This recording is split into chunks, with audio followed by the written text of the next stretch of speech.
Good evening. I'm very happy to see you here. My name is Snezhana Kristeva. I'm a curator at Garage Museum. I'm a co-curator of the exhibition that you can see here, The Coming World, Ecology as the New Politics. Have you seen this exhibition? Please raise your hands if you have seen it. Oh, not enough people have seen it. So I hope that you will find time to see it.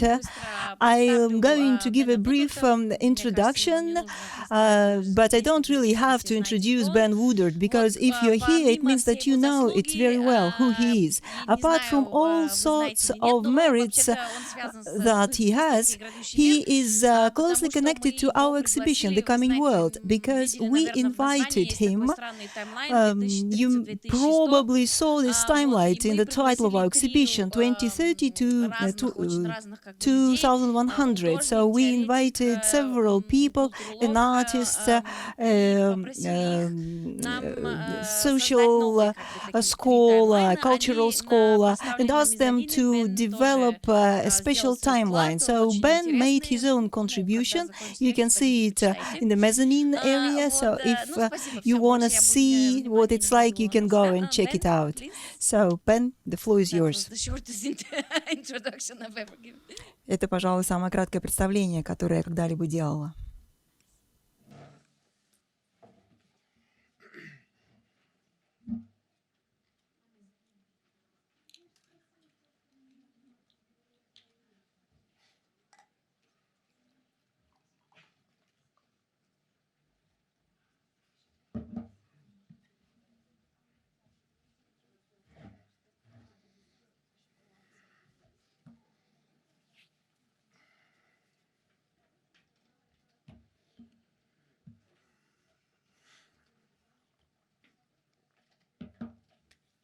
Okay, so thank you for bringing me here, and thanks for involving me in the workshop. And I hope,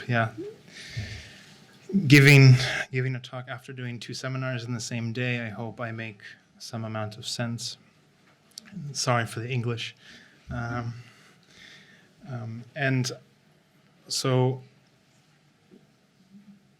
I had written something to say, and then I rewrote it on my phone 2 days ago, which was like a weird experience. And so partly what I want to say about sort of ideas of nature and ideas about life, I'm going to sort of do it through using the work of Frankenstein, which is maybe something that seems overused or also not appropriate. But I think it's also, it's hard to think about certain notions of the Anthropocene or to think about ecological catastrophe in any kind of direct manner that isn't just in a way cripplingly depressing. When I was asked to write the timeline, it was very, very hard, because to write this future timeline that wasn't just bad thing after bad thing, the only way I sort of started to do it was to write the joke part of it first, which was about the fact that we create artificial bees and then they rebel against us, to replace the bees we've killed. So that was the sort of way in, which isn't to say it's not serious. Of course, it's serious, but the road to think about these things is, I think, has to be indirect, because the massiveness of it makes it hard to think in any kind of straightforward manner. So that's just all like excuses for what I'm about to do, I guess. Okay, so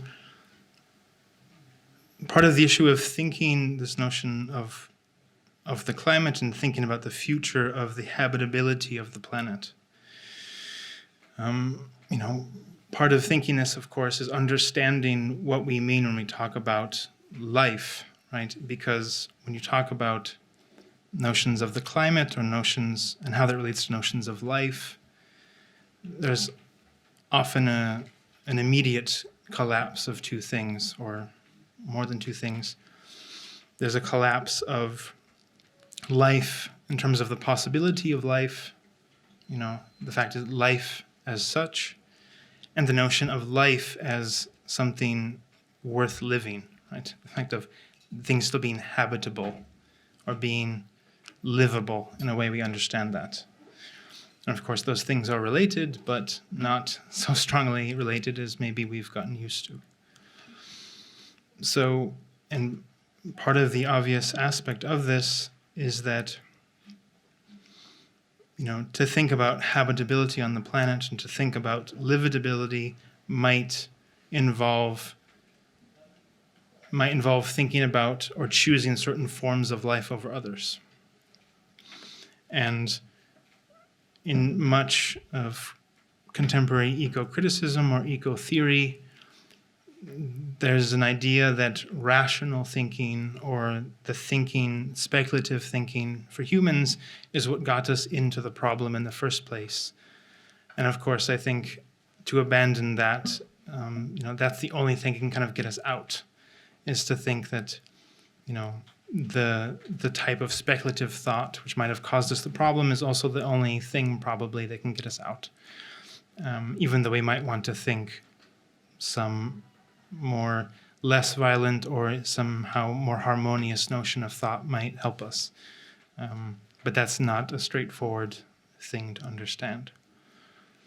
And, this idea that thinking or human cognition is to blame for all of our problems is probably best represented by this pessimist philosopher, which that was sort of part of the theme of today, unintentionally. How much of a pessimist I am.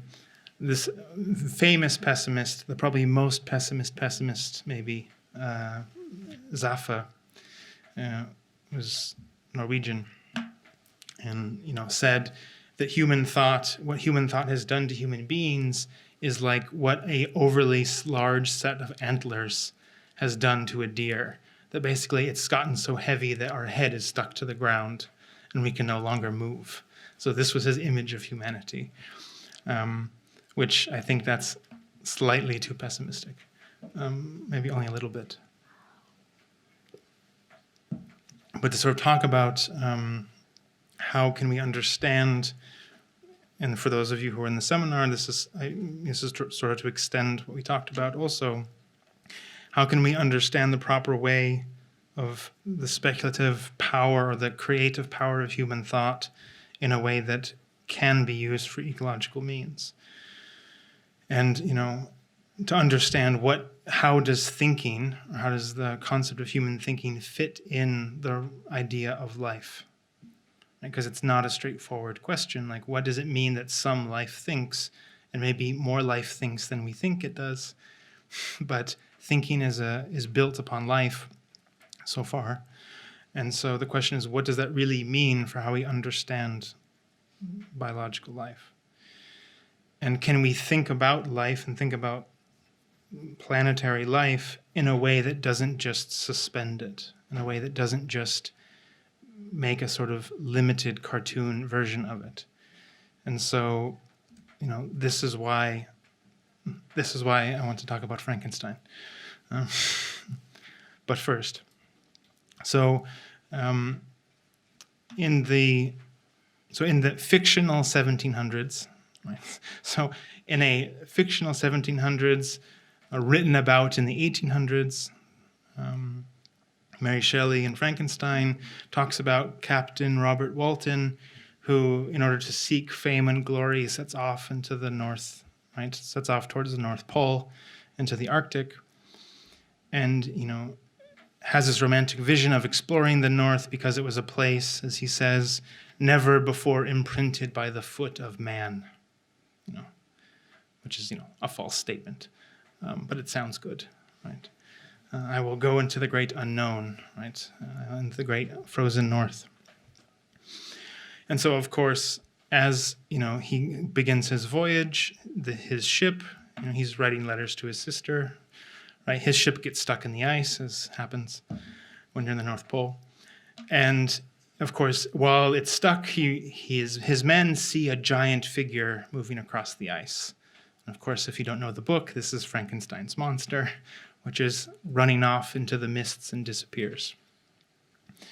And of course, soon after, Walton and his men find a half-dead, surprisingly European man, who of course is Victor Frankenstein. And so, why do this? Why does Shelley, Mary Shelley start this novel, this idea about, being a creator, being this story about life? Why does she start it this way? The account of Frankenstein's monster is a story within a story within a story. And, the whole novel consists largely in Frankenstein recalling how he got there, how he ended up in the North Pole.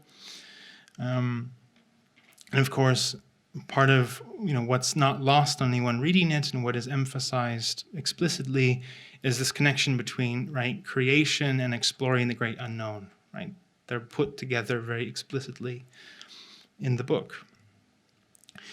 And and of course, the implicit message being that exploring the great unknown can lead you into something like a God complex. Right? Those two things are maybe connected. Right? Creating the unknown and exploring the unknown are maybe very tightly linked. Right? So several decades after Shelley writes the book, this famous and ill-fated Franklin expedition goes to the North Pole, right? So in which two ships, the Terror, which is, the fact that the ship was called the Terror is just, the Terror and the Erebus, these two ships, go off to find the Northwest Passage, this way to pass through the frozen north, right? And everybody dies, right? And why and how is a much long-lasting mystery. And this, if anybody knows, one of the theories of why the expedition went so poorly, even though they were so well prepared, so well stocked, they had 7 years of food. Right? One of the theories is that the lead solder on their cans of food poisoned them. To think about such a ridiculous reason to fail. And I'm not sure if people are aware, a novel was written a few years ago by Dan Simmons, which is called The Terror, which he recounts, he makes a speculative account of this failed voyage of the two ships. And of course, it was made into a TV series, and this is what the image is from. And of course, he adds a monster. Okay, why would you do that? He adds this monster, this Thunbeck, this Inuit spirit bear, haunts the members of the crew and slowly destroys them. Right, so it's an incredibly realistic account as much as you can, and then he adds this element. So why do this?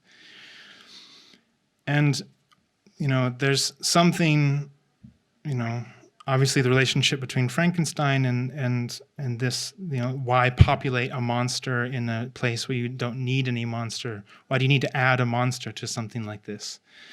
And, it tells a lot about the insufficiency or how hard it is for us to really be afraid of an environment, to really be afraid of climate in a kind of serious way.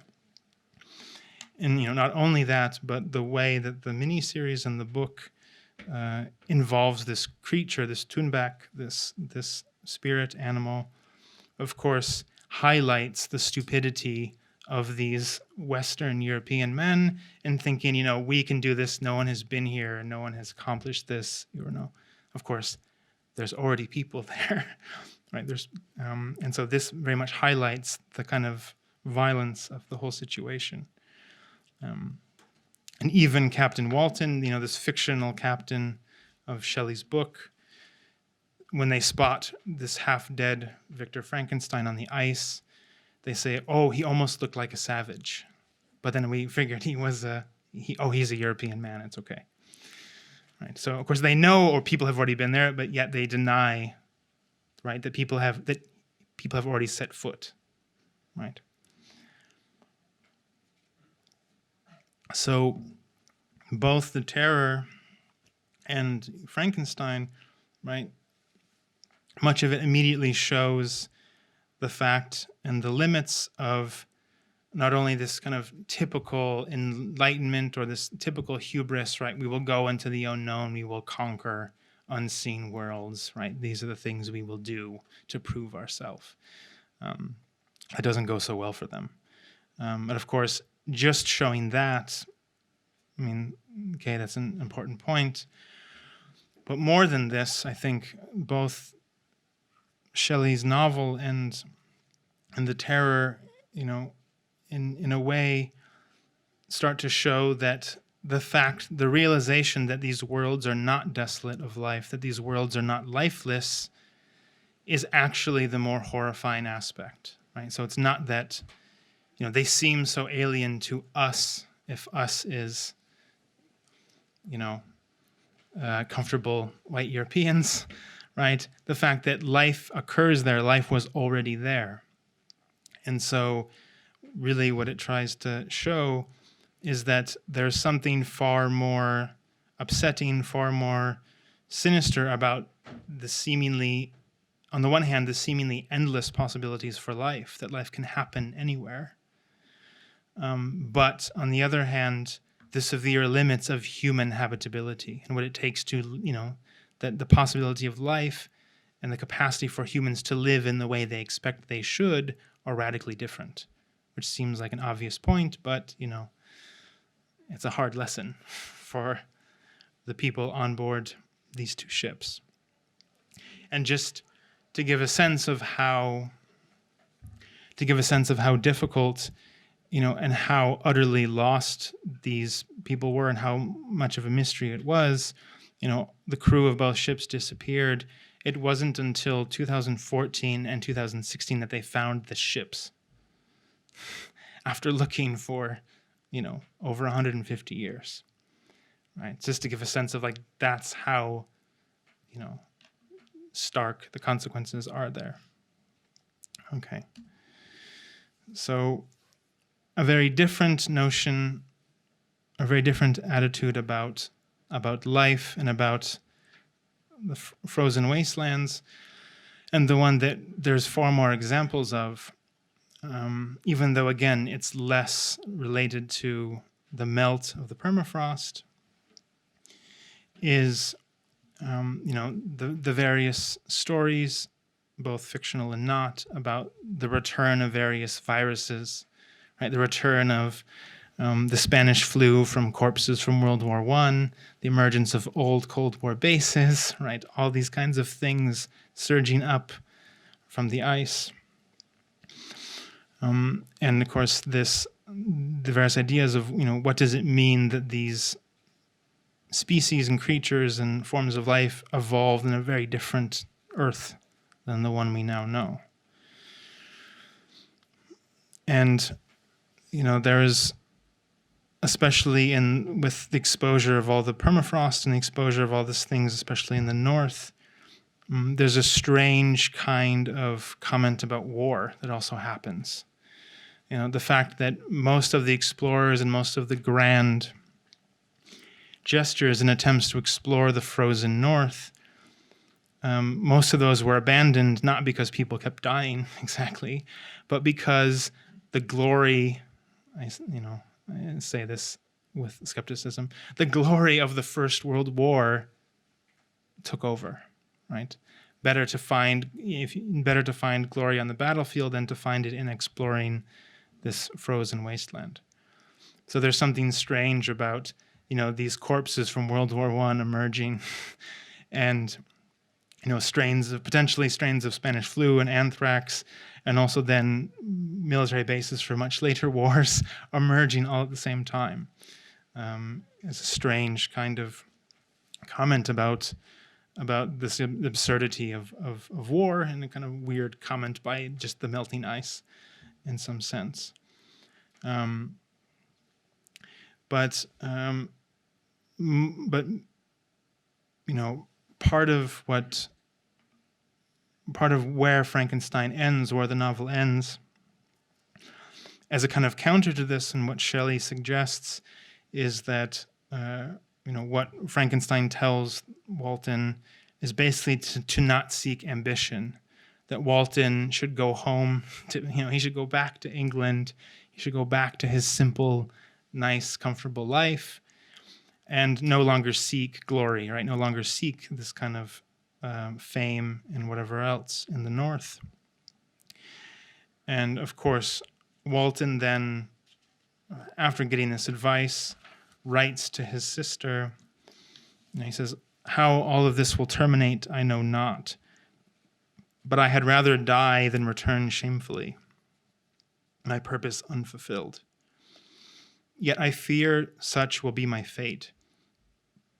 The men unsupported by ideas of glory and honor can never willingly continue to endure their present hardships." It's kind of a funny idea about class. Only the upper classes can understand glory properly. It's like, that's nice. And then the next letter, he changes his tune very rapidly. In the next letter, he writes to his sister, again, this is Walton from Frankenstein, "The die is cast. I have consented to return if we are not destroyed. Thus are my hopes blasted by cowardice and indecision. I come back ignorant and disappointed. It requires more philosophy than I possess to bear this injustice with patience." Right. But of course, this was not the case for the real version of the Erebus and the Terror. Their seeking of glory destroyed them completely. So, part of the question, and part of the issue then is that these fantasies of the North and the role it played, both in fiction and in reality, right, is that this place that could yet still be discovered, could, after all, be abandoned. One could go back to one's comfortable home, go back to England or whatever else. And of course, the whole point being with what is actually now occurring in the frozen North, right? This idea of the thaw and what is changing, the fact that this environment is softening and falling apart, right? That signals the end of comfort life anywhere, right? This being the kind of strange, the softening of this means something very different for this fictional character. So, despite all this, most of the horrific or monstrous imaginaries about frozen wastelands in fiction and in film tend to be about the South Pole. They tend to be about the safer version of this. And so, all these fantasies about viruses and these things emerging from the ice or finding, something strange in a corpse of a mammoth and this kind of stuff, tends to be situated in the South.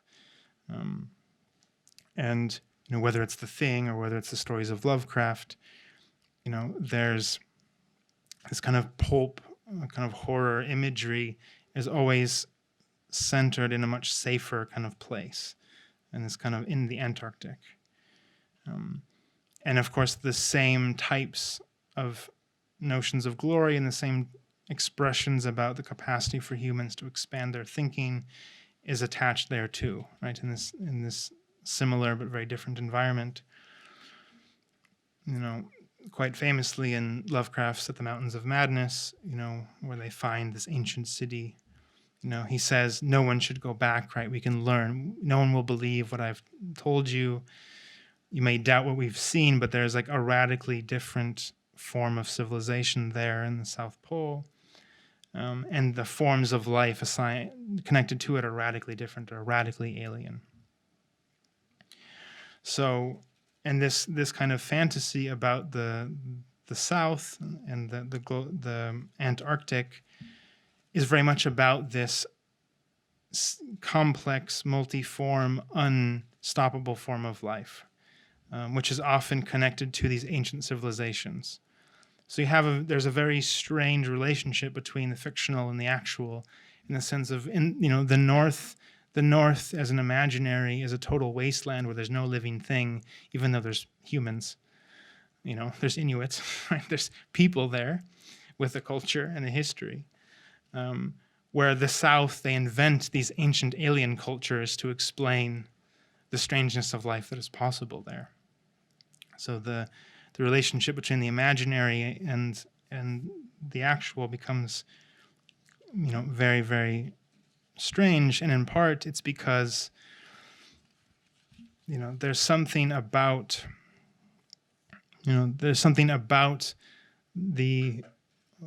what we think we need to have life be possible that makes the Antarctic somehow more likely as a place of horror, in this sense, this place of alien life.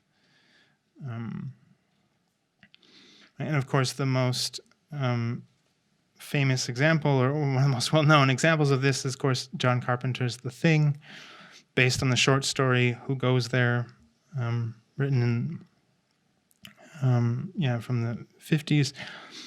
And this, of course, if people don't know the film or know the story, right, there's this form of life, right, this seemingly formless notion of life, this thing, which simply copies and imitates everything it touches and tries to pass itself off as this, and then, of course, wants to consume and absorb everything it comes into contact with. And at the time when the story was written and when the first version of the film was made, it was, of course, seen as a derivative of Invasion of the Body Snatchers, right? Which, of course, was seen as a metaphor for communism, as the idea of, the loss of individuality in the West. Oh, God, this kind of thing. It's extra funny saying that here, maybe, for me anyways. And of course, right, what the film presents and the idea of life, that life is just this, life isn't a formless thing that just copies everything, right? That in Carpenter's film and in the story, that this form of life, which is radically alien and has been, of course, has been frozen and, trapped in the ice until some Norwegians blew it up with dynamite, in pursuit of science, right, is that it is, of course, it is a multitude of forms of life, right? It's not formless, it's constantly adapting to every form it possibly can all at once. And so what makes it horrific, right, isn't when it copies someone, right? Because when it copies forms of life, it does it perfectly, right? What is horrific is the notion or the moment when they discover that something is a copy, right? When they can tell that someone they thought was a person or they thought was a dog is actually not that. And so, there's something quite radical about how in this place where life is not supposed to be, right, this sort of seemingly most all-encompassing, at the same time, basic notion of life is found, right? Something that seems completely alien, but yet can pass almost unnoticed, right? Something that seems formless, but actually can take on any form, right? So this complete plasticity of life, this, almost more than anything, this creature embodies what we think when we think of life, right? As such.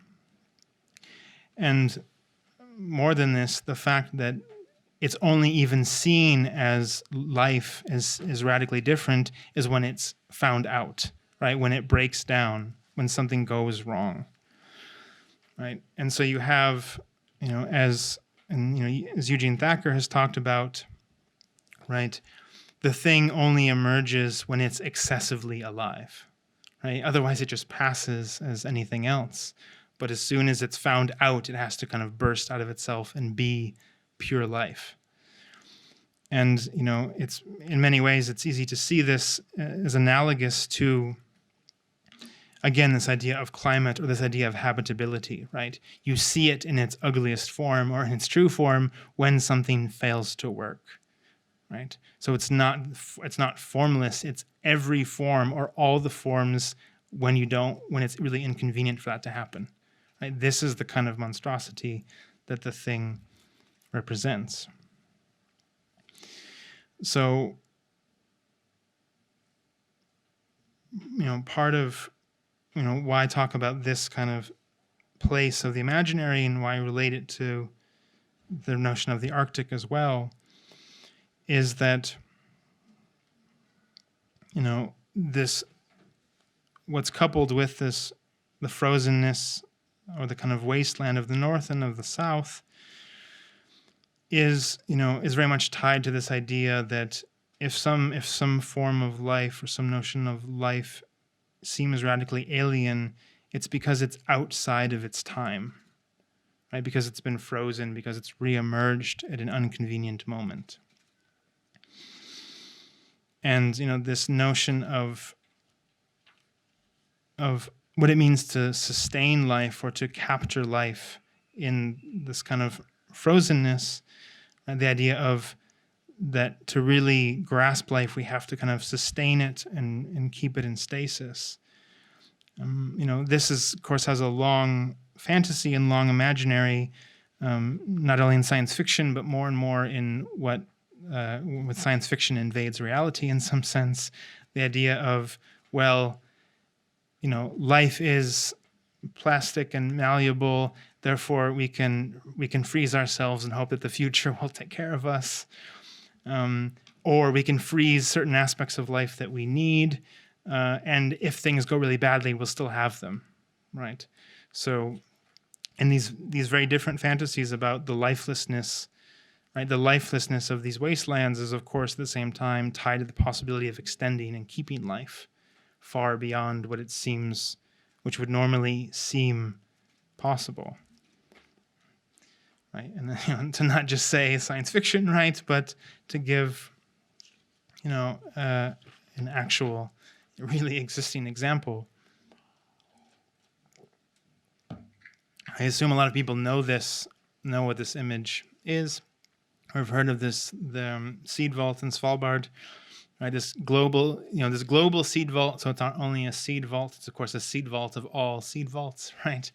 They take seeds and these biological samples from other seed vaults in case they no longer exist. This one will still exist, right? So it's not only a seed vault, really, it's like the mother of all seed vaults, right? It's the backup of the backups, right? And it housed close to 1 million. It was close to 1 million samples before the first deposit. Oh, no, sorry. The first, withdrawal. Sorry, because of what happened in Aleppo, a seed bank was destroyed, and so those samples had to be taken out of this vault and replanted. And of course, they can be returned, but if you read a lot of the things written about the seed vault, and when the people who created it and say, this isn't about politics, right? We're here at the top of the world in Norway, we're 1,300 kilometers from the North Pole, right? This isn't about politics. Nobody cares about that. We keep what's needed for the future. And of course, every time there's a war or destruction of something, there's a withdrawal from the seed vault. So that's political, in a certain way. And also the simple fact that obviously Norwegian law dictates what's kept in the vault, right? So the notion is that if this is the backup to all the other world seed vaults to keep the oldest, most rare specimens of all these different forms of life, that means you don't keep any genetically modified ones because those aren't allowed in Norwegian law. So it's the seed vault of all seed vaults if those seeds are not manipulated by humans. Of course, if there's, right, so it's to protect against, right, to keep biodiversity, to say in the future we can have this massive biodiversity, but then of course you have fewer and fewer samples of actually used seeds. It will then have to compete with genetically modified ones, which they won't keep a sample of in case they need to compete with them, right? And so you have a sort of, what does it mean to say this is the vault of all the seeds on the earth? It's of all the originary seeds. Okay, but is that what kind of statement is that? Is that about the diversity of life? Or is that about, about having an image or an idea of the original diversity of the planet, which is no longer what exists? And so even this notion, if you read a lot of what's written about it and by the creator, he's constantly saying there's no politics, there's no politics, there's no politics, which I, skeptical. And as with a lot of other projects in the permafrost and in the north, the main hallway, there was a big story, several years ago, the main hallway flooded. And of course, nothing was damaged, everything is still safe, but if part of the point is to keep all the samples of life, of agricultural life safe, to keep these 13,000 years of agricultural history in one place, if that place starts to flood, if the safety and stability of this is no longer guaranteed, that starts to worry people. All right, so, and this is not to just, I'm not just like shitting all over this idea. I mean, like, to me, this is that this thing exists is a good thing, But at the same time, to overestimate the stability of it, of where it is, or to understand that it's not political, is of course a strange way to understand it, which that doesn't ruin it. That doesn't, but this question of what does it really mean to say, to try to make a place like this apolitical? Like, what does that actually mean? And so to go back to this fictional South Pole, right, that there's something, this attempt to depoliticize or try to talk about the ecological, or to talk about the habitability of the planet in a way as if it can be separated from certain types of politics, is something that's become more and more problematic when people are struggling or trying to make stronger and stronger statements about how we should be ecologically. And so I put this artist rendition of an ancient city of Lovecraft, right, as part of the point, because some of you probably know, right, in this very popular text, right, by Donna Haraway, she kind of uses this Lovecraftian imagery, and she says, "Oh, but I'm not, right? I'm not using Lovecraft. I'm modifying it and using it, right, to talk about this massive, tentacular, right, over-the-top form of environment that we struggle to understand, right? This, using this imagery from this elder, this elder ancient god, right? I'm using this imagery to understand the stake, how massive and ancient and huge this problem is. But of course, Haraway says in the book very quickly, right, oh, but I have nothing to do with this racist, misogynist guy Lovecraft. But I'm going to change the spelling of one of his monsters and use all his imagery, right? And some people are like, well, there's maybe a problem here. And Sophie Lewis did a feminist Marxist critique saying, you can't just use the imagery of something and separate the political aspect of it and then think you're fine. It's not that simple. But part of the reason why I bring this up, and again, it's this issue of the relationship between the habitability of the planet, this vague notion of life, right? Like life as such, whatever that means, and how it can be separated or not from human notions of living, right?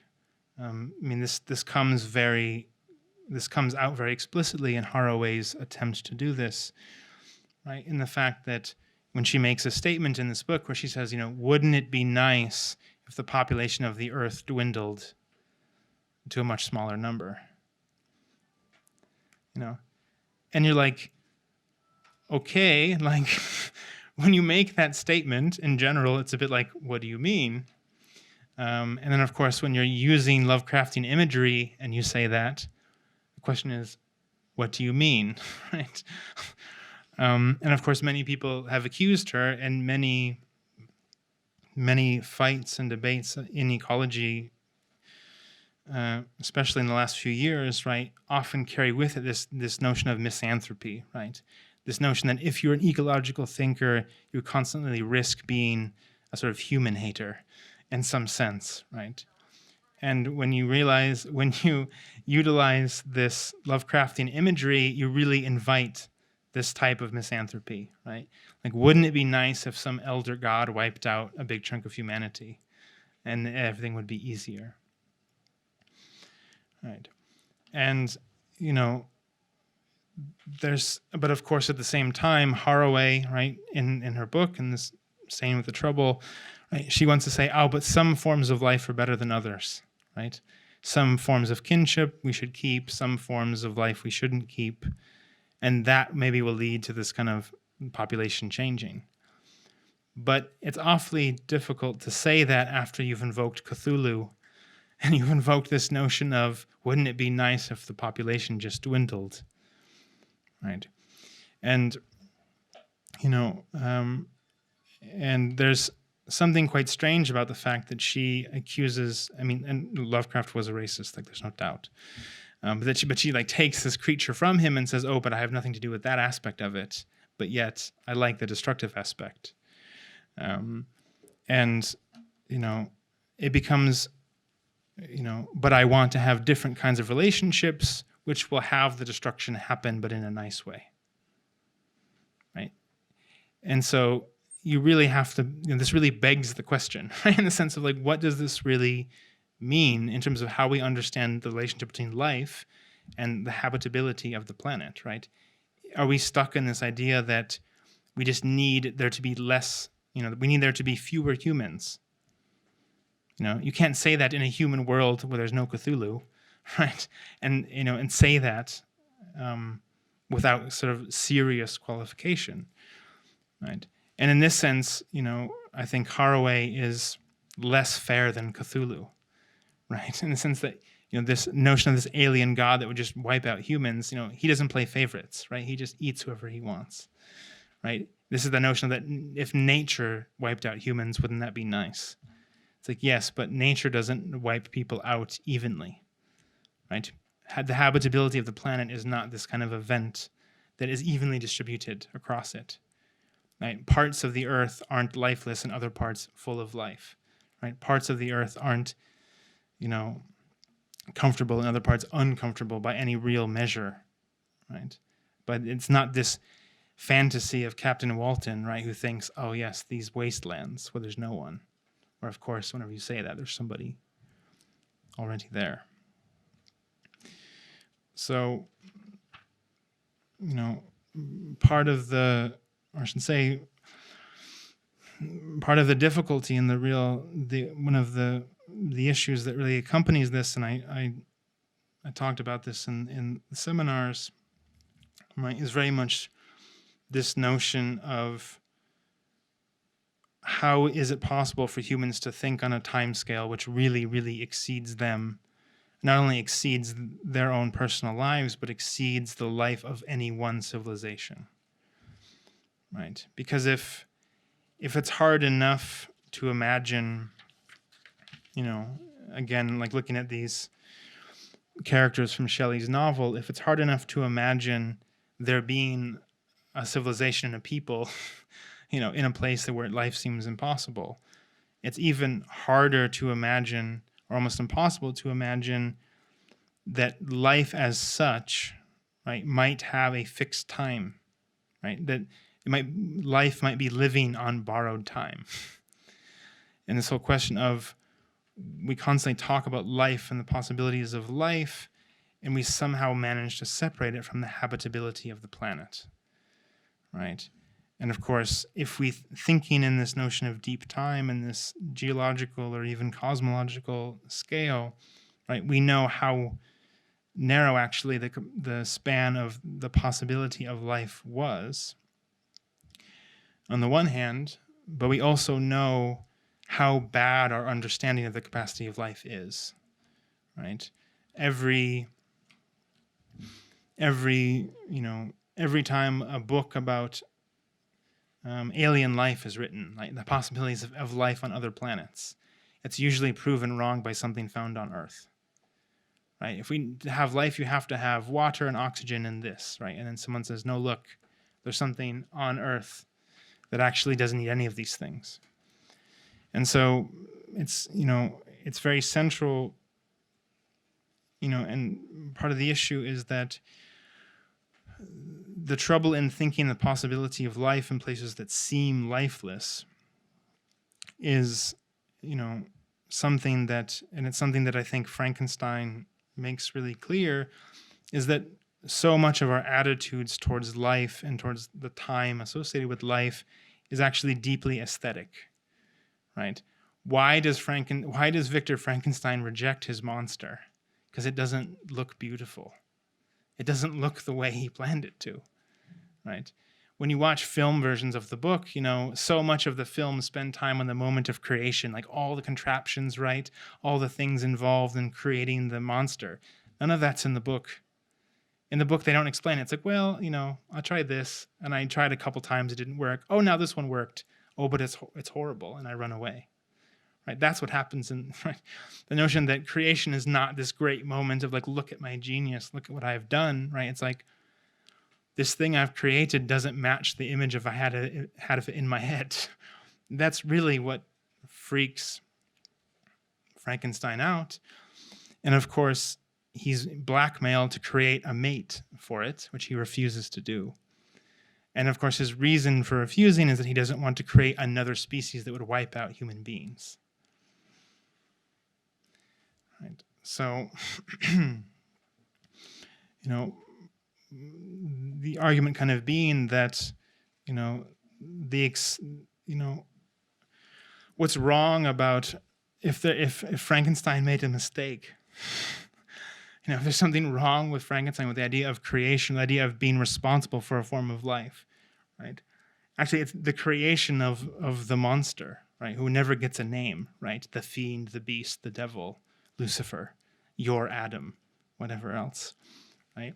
The mistake isn't that he creates it, actually, despite all the films and things about it. The mistake is that he rejects it on aesthetic grounds, right? That's the error, right? That's the mistake he makes, that he really thinks life should look like this, right? I'm going to create a new race of people, but it should look like me, right? And for me, and part of the thing that constantly sabotages and gets in the way of so much ecological thinking, whether it's, thinking about these extremes of life, the possibilities of life, is that in all these cases, whether we think about alien life, whether we think about the habitability of the planet, whether we think about, radically different futures for the planet, it's that it's incredibly difficult to separate this notion of that life should look like this in order for it to be ecological,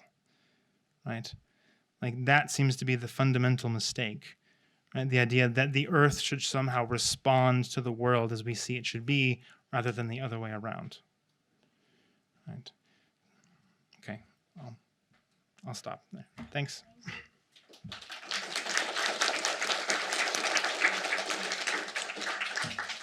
Друзья, если у кого-то есть вопрос, поднимите, пожалуйста, руку, мы передадим микрофон.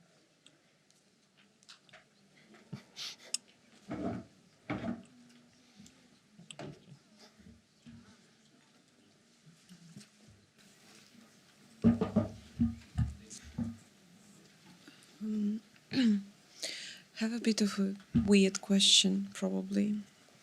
There has been research done post-mortem contagion, like contagious bodies, how the attitude of people changed throughout the centuries, because the notion of the body as infectious after the death was not there initially. I'm just wondering, with the whole imagery of sort of contagious ice, contagious permafrost, sort of, does it mean that there is a possibility that, as with the post-mortem contagion, the soil in which the bodies were buried seemed as well toxic and threatening? So if the ice is gone, will this space that is left be still seen as posing a threat to, you know? Yeah, I don't know if I can answer that sufficiently, other than, you know, usually when there's been these scares, when, you know, something emerges that's been frozen for a long time, so far it's often been bacteria or these like larger larger forms of life which only feed on other forms of bacteria. So the kind of, even though there's been lots of horror films about, right, the dead mammoth has a virus that then kills everybody. Right? There's a TV show Fortitude. There's this film called The Thaw. You know, of course, that's never been, nothing close to that has happened. Yeah, but in terms of the soil, I don't know, actually. I don't know if that itself can be contaminated. But it seems like, of course, when you have frozen forms of life that are contaminated, right, if they're large enough and they melt away with the water, then, I mean, it seems like there's some degree of that. But yeah, I don't really know.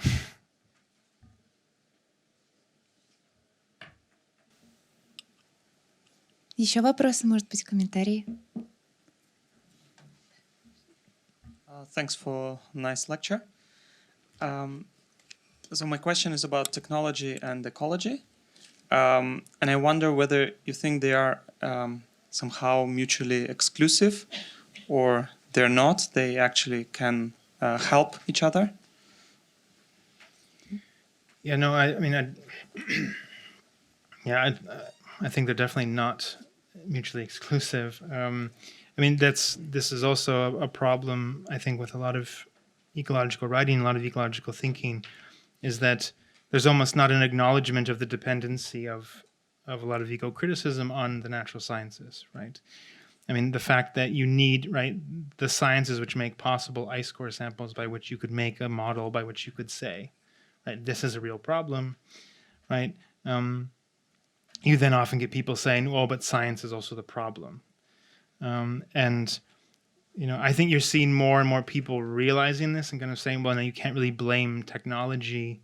You can blame certain uses of technology by like state science, right? Or you can say the uses of it in certain ways, or for capital, right? You can say definitely have made things worse.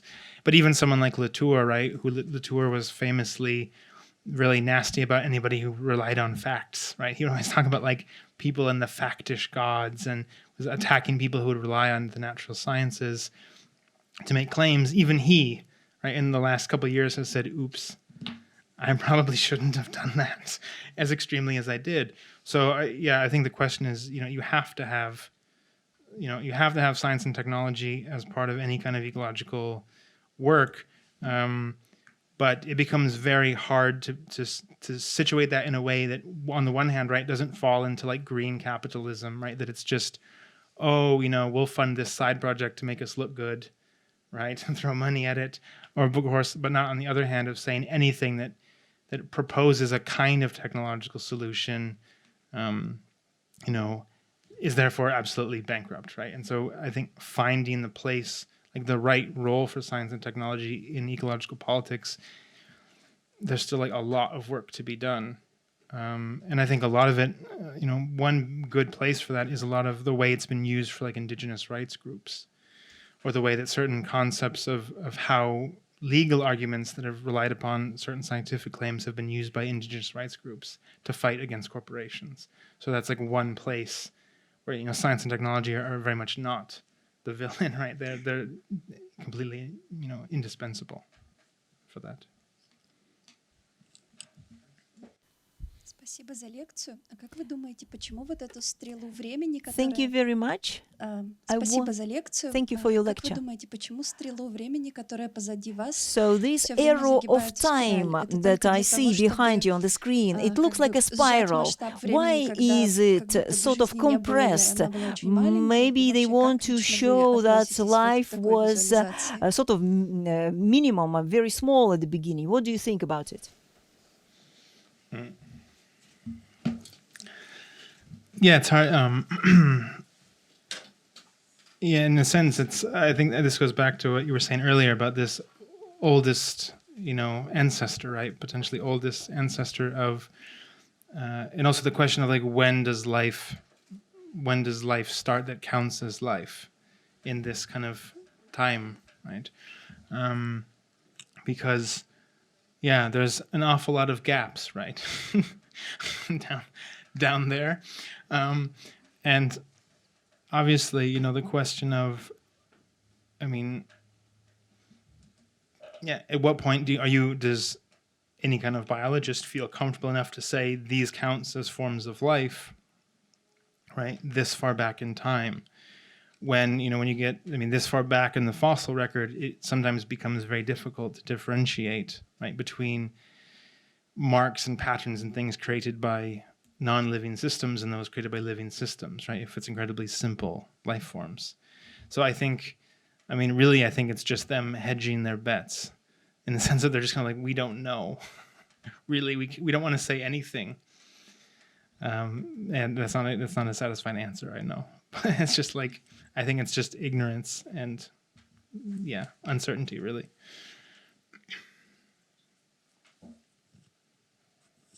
Hi, thank you for your lecture. I've got a question about, you talked about a lot like life and limits of life and human perspective on life and again its limits.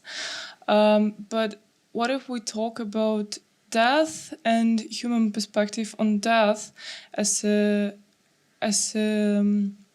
way to talk about ecology? Because humans tend to stigmatize death and don't talk about that a lot, and for some reason I guess it can be connected with ecological issues because mammals and just animals don't have that issue, and other non-human agents, but people tend to aestheticize everything and just stigmatize it. Mm-hmm. No, absolutely, and of course, yes, it's often used as what differentiates humans from animals, right? That humans know they're going to die, right? This is an old line, and of course, part of the issue, there's the issue of like what does human death really mean, right? The fact, okay, we know we're going to die at some point. And, is that knowledge, is that the thing that makes us over-aestheticize and kind of try to create these barriers, right, to not only to what life means, but to what death means, right? And so to extend life, right, beyond organic life in order to deal with this knowledge of death. And one, in terms of ecology, right, and there's been a lot of work on this also, right, the fact, right, literally how we aestheticize death is bad ecologically, right? The fact that embalming fluids and the fact we do all this stuff to make us look good as a corpse, right, is really bad, right, is really ridiculous. It's a purely, again, it's this aesthetic problem where we fill, right, our corpses with chemicals so that we look better and, we don't care about what it does to the ground. Of course, there's been more and more work. There's this famous mushroom suit. I don't know if, right? The idea of like, right, if we accepted the fact that we just decompose like everything else, then that would go a long way.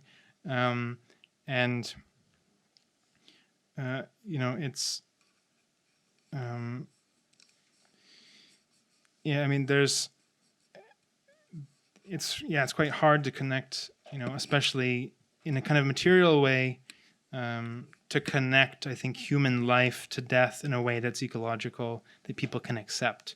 I think it's quite difficult to convince them that, like, the fact that you will be worm food or whatever, and the fact that you will be fertilizer is actually a good thing. And that's actually like a nice thing about being dead, right? Is that you fertilize things. But of course, people don't like it when you say that to them. Actually, there's one really nice example. There's actually a science fiction book, which I'm blanking on the name. I can think of it. I'll think of it in a second. Where A Record of a Spaceborne Few. It's very popular. science fiction novel where it's about all these humans that have to live on ships because, Earth has become wrecked, and so they live in this like massive caravan. And one of the things that has to change is that when somebody dies, they become fertilizer. And so they basically create a religion around this. They say that like, your ancestors are in the things you eat. like literally, right? It's really quite well presented, and there's this issue of like, why isn't that possible? Why, is it just this kind of theological hang up about death, or is there something more like visceral about how humans react to it? And because that's a real problem. I mean, this idea that like, why can't we just, what's wrong with being fertilizer? Right? Why is that upsetting? It seems like it shouldn't be, but to convince people of that is not so easy. The name of the book, The Record, or what? I think it's Record. I think it's Record of a Space-Born Few. Few. Okay. F-E-W. I'm pretty sure that's it's Becky Chambers. It's super popular sci-fi. But it has this very nice story.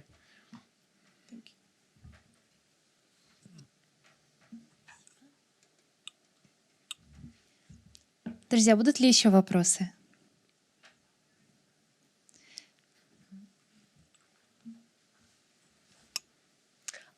Thank you also. Actually, I have what I wanted to say takes probably less the form of a question than a comment, and is very connected to the previous question. Because you used very interestingly, I don't study ecology, and I'm in no way an academic of ecology or science. I have very much an aesthetic background in the visual arts, but I found it very interesting, the examples that you used of films and of this aesthetic cage in which human consciousness kind of finds itself. And which is something that film theory comes back to. I think a lot of just aesthetic theory, aesthetic writing in general, there's always a dialogue of hierarchy and how to defeat it.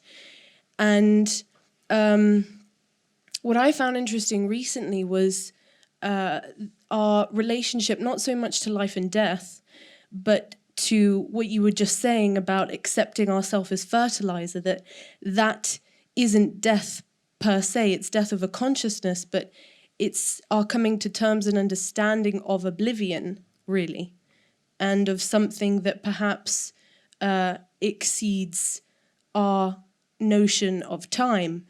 So then the question arises of how not to aestheticize that, but how to create an open aesthetic dialogue for that kind of a reflection to live in, and then how do you communicate that? How does that become political, and how can that be not spread, but how can that engage a international conversation that goes beyond, Instagram and Facebook, and that's people, I don't know, perhaps it's more politically productive in a way that now seems just unimaginable.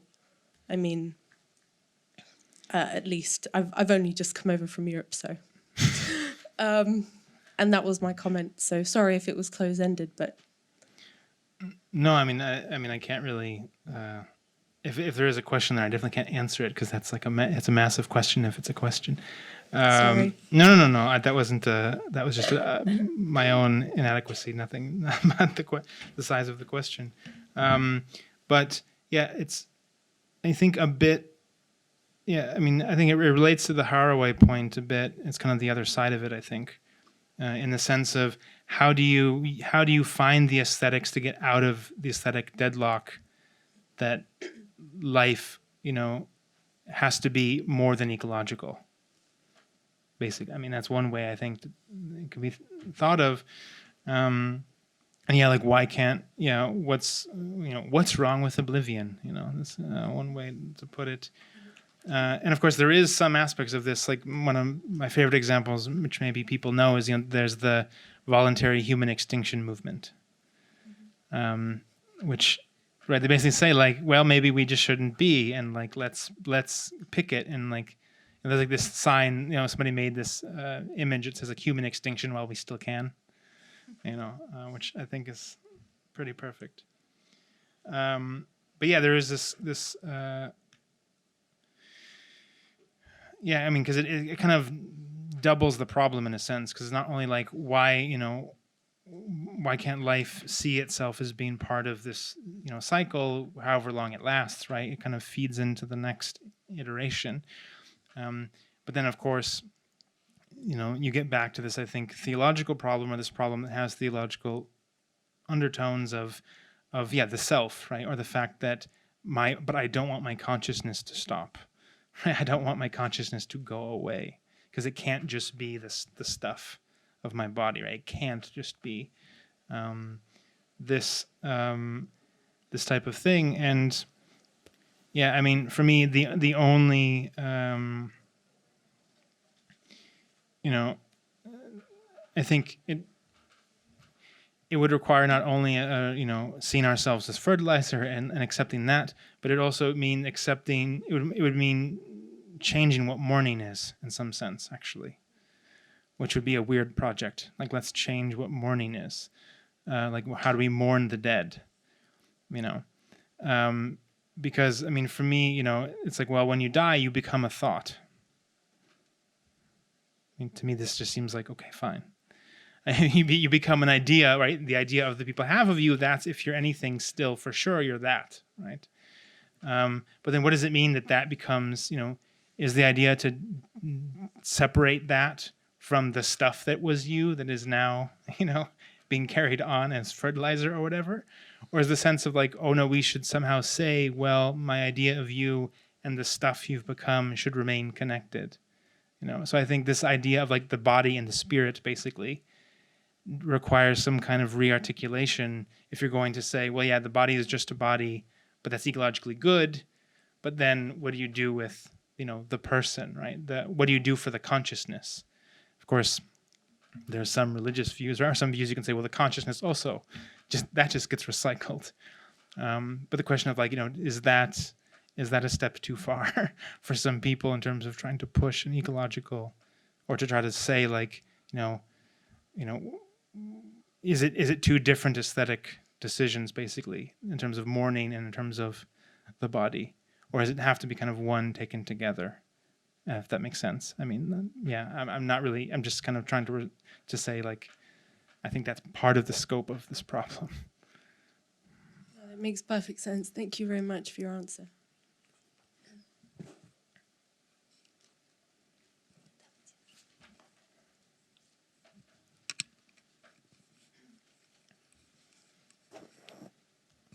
Thank you for the lecture. My question is connected to the book of Kohn about thinking forests. This book.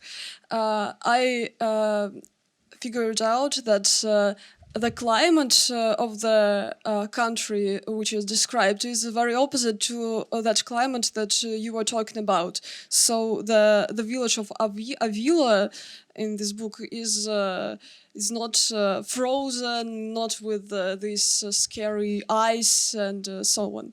And I would like to, I want to ask about the ideas of this book. What do you think about anthropology beyond humans? Do you think that it is possible to rebuild anthropology when investigating non-humans and non-human actors and communications? And what do you think about representation? Is it really everywhere, not only in human's language, but also in some non-humans actors and networks? Yeah, I mean, I quite like the book by Kohn quite a bit, and because I think it's, I mean, in terms of a lot of this attempts of anthropology to try to talk about the non-human or to talk about the limits of the human, done by people like De Castro and many others, I think Cohn's book is actually, to me, is more successful than a lot of these other ones, partially because Cohn emphasizes this idea of non-human representation, right? Or this idea of seen signs. He kind of uses C.S. Peirce, right, to kind of talk about the fact that human and non-humans can kind of see the traces of each other and kind of have some kind of relationship. And I think there's a lot to that. And I mean, it's interesting also when you say the kind of world that he's talking about, the idea of, it is this kind of opposite of this frozen wasteland in the sense it's this world of there's too much life in some sense, right? It's the forests and jungles kind of bursting with life. But, it's also interesting how, following that, right, he talks about the necessity of this interpretive structure, right? This idea of understanding representation in a broader sense, but it's still representation, right? There's no easy direct communication between humans and non-humans, but it just takes place in this kind of diagonal or kind of uncertain way. And I think in that book and that notion that he takes from C.S. Peirce, to me, I think that's a much more useful way of thinking about it than some of the other approaches to anthropology, where they want to say, well, anthropology is basically ontology, something like what De Castro does, or some of the work that comes up in Pavanelli, or also some of the stuff that Haraway is sympathetic to, because I think they almost kind of build an ontology out of relations between humans and non-humans. And I think the strength of Cohn's book is that, well, we just see the signs and traces, right? We can't really make a more substantial claim about what there is between species. And I think that's a much more interesting way of going about it and kind of thinking about ecology, in the sense that, you maintain some level of difference between human and non-human, but you try to create a kind of shared language in some sense. And I think this strategy is, I think it's a good one. I think it's, I don't have anything much more interesting to say than that, but thank you.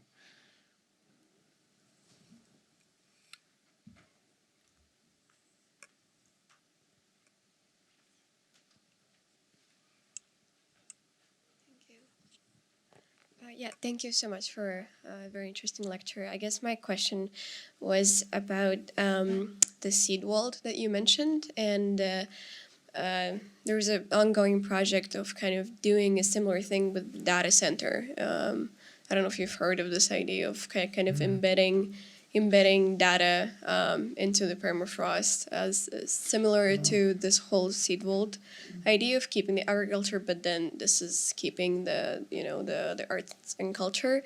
So I guess my question is, what is your opinion of this ongoing kind of exploring of the unknown and kind of going back to this North Pole and trying to, I guess, uncover more secrets through the industry, similar to the seed vault agriculture preservation, but now with data and computing and stuff like that. I guess part of the problem with data or with anything like this is that this came up in the seminar too, right? It's that mediums and technical languages don't last very long. Generally. So if you want to have some kind of cultural record, right, that can be kept and last into the future, and this is this notion that, the best medium we have for this is stone, right, which is like I said, this kind of depressing, right, this notion that that's the most long-lasting kind of record we have of something is that, because, imagine if somebody had made a time capsule from a few years ago, or even from 10 years ago, if you had a CD in it, who the hell could even play the fact that the mediums change so rapidly and also don't last very long. I think part of the problem is how do you yeah, I mean, how do you preserve culture in a medium that's possible, that's also the most long lasting? And I don't think there's not really a good way to do that, right? Because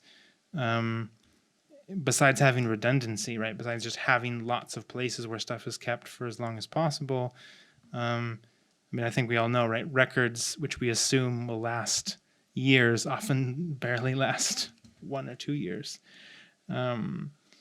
So, you know, it's also, I think, one potential exception. You still have the problem of medium, but one way is also, you know, you can is recording voices, right? The recording of voices and that kind of testimony that can be kept, you know, whether you put it on like, you know, some kind of vinyl, which sounds like absurd, but like that actually will probably have a longer life than so.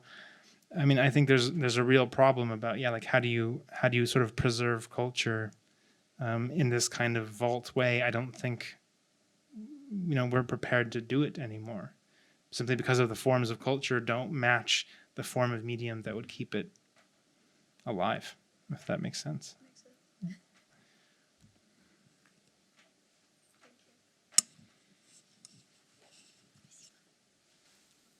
Друзья, будут ли еще вопросы? Ну, если они у вас появятся, вы можете задать их лектору лично. Thank you very much again. Thank you. Thank you.